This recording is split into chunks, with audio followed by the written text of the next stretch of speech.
மாண்புமிகு உறுப்பினர் செல்லூர் ராஜி, அமைச்சர் உங்களுக்கு ரெக்கமெண்டேஷன், நகராட்சித்துறை அமைச்சர்.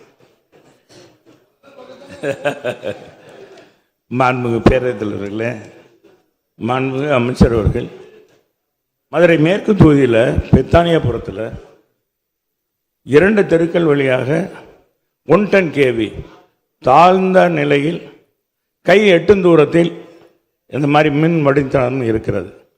அதை மாற்றி அமைக்க வந்து உங்கள் தொகுதியின் முதலமைச்சர்களும் கொடுத்துருந்தேன். இப்போ அது எல்லாமே போட்டு எஸ்டிமேட்லாம் போட்டு 3.4 கோடி அளவுக்கு செஞ்சுருக்காங்க. அது எப்பொழுது நிறைவேற்றப்படும்? 2 ஆண்டுகளாக அதே சொல்லிக்கிட்டு இருக்காங்க. மாண்புமிகு அமைச்சர் அவர்கள் தலையிட்டு அதை முடித்து கொடுப்பாரா என்று மாண்புமிகு பேர் தலைவர் வாயிலாக கேட்டுக்கொள்கிறேன். நிறைய உயிரிழப்பு ஏற்படுகிறது என்பதை தெரிவிக்கிறார். நீங்கள் கேட்டு யாரும் மறக்க மாட்டாங்க. மாண்புமிகு அமைச்சர் அவர்கள். மாண்புமிகு பேரவைத் தலைவர்களே, மதுரை மேற்கு தொகுதியில் 218 புதிய மின்வாட்டிகள் அமைக்கப்பட்டிருக்கின்றன. அதேபோல் 3 புதிய துணை மின்நிலையங்களை அமைப்பதற்கான பணிகளையும் துறை சார்பாக நடவடிக்கை எடுக்கப்பட்டிருக்கிறது. மாண்புமிகு உறுப்பினர் கோரிக்கையும் இந்த ஆண்டு அதற்கான பணிகள் மேற்கொள்ளப்படும். ஏற்கனவே திட்ட மதிப்பீடுகளும் தயார் செய்யப்பட்டு நிர்வாக அனுமதிக்காக அனுப்பப்பட்டிருக்கின்றன.